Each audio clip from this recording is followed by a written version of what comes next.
Hello, I'm Fred Grooms, founder of Strengths Development, where we teach students, educators, and individuals to unleash the power of personal strengths so that you can be more of who you already are. Today in this blog, I want to talk about words and remind us that words have power. There's a children's rhyme that we're probably all very familiar with. It goes like this. Join in if you know it. Sticks and stones will break my bones, but words will never hurt me.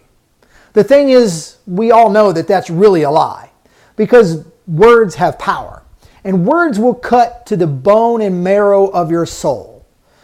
I would just soon you throw a rock and hit me in the head as opposed to make fun of me, call me names, because words are hurtful.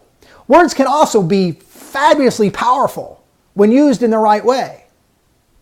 So when we think about the words we use, we need to be really careful. Are we labeling people in a bad way, or can we use words to build people up? You know, words so often have power beyond our own ability to know, predict, or even understand.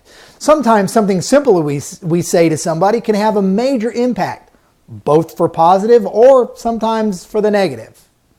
Just think about the effort that goes into naming a child. You know, there are literally hundreds of books on how to name a baby names.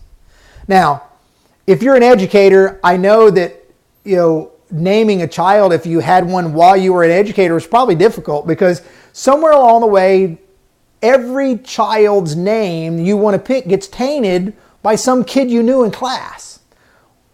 Maybe I was going to name my kid Bob, but Bob was this horrible, wretched, mean little guy who nobody liked. Well, I can't name my kid Bob. Maybe you're going to name your kid Sue. Well, you can't name him Sue because Sue was this perfect little child, and what if my child's not perfect? What am I going to do? The thing is that brands are the same way, whether it's, Coca-Cola, McDonald's, or Sears.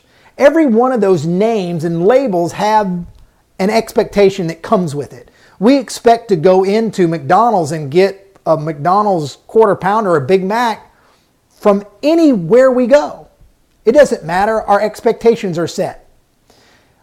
And this applies also to the labels that we give students. The labels we give a predetermined expectation. When we go and label students with ADD and ADHD and dyslexia, or maybe we just call them slow learners or just the bottom third of the class, or autistic spectrum disorders, or whatever labels we want to come up with, even things like disciplinary problems or dropout, all of those are negative labels. Are we setting students up for failure simply by labeling them? I'm afraid the answer might be yes. Now, I'm not against a diagnosis. I'm just against the automatic lowering of our expectations based on that diagnosis. I tell you, I wish I had $1 for every time I heard lower expectations because of a label. Excuse me, but you remember he has this thing or she has that thing. But you know what? It's not an excuse for misbehavior. It's not an excuse for failure. Or worse, we want to give somebody or a student a complete pass because of a label. So since words have power, let's use that power for good. Students will rise to our level of expectations. Expect more of them.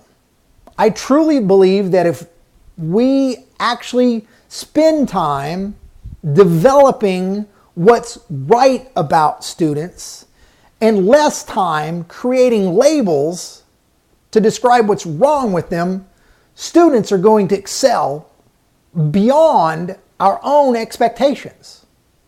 And I think a great place to start is by teaching students to identify their unique talents and take those talents and develop them into strengths. Now, there's a lot of detail into how do we identify talents and invest in them to create strengths, and my website's got a lot on that, and I'm going to talk more about that in future blog posts as well. So I encourage you, if you have an opportunity, to go by my website. I appreciate you stopping in and listening to this blog. take an opportunity to make sure that you remember that words have power. Use that power for good. Let's, instead of label people for bad, let's label them for good. Let's find the really great things to say about somebody and about the people that you're around. Please take an opportunity to visit my website at fredgrooms.com. I'd love to come out and visit you and your campus and start a conversation about how to develop strengths within your students, how to break the cycle of negative labels and begin to teach people to name the things that they're really good at. Because when you can name them and claim them, you're going to be able to create structure and build them. I hope you found this helpful. Again, take an opportunity to search around my website. I'm Fred Grooms. Look me up at fredgrooms.com. Have a great day.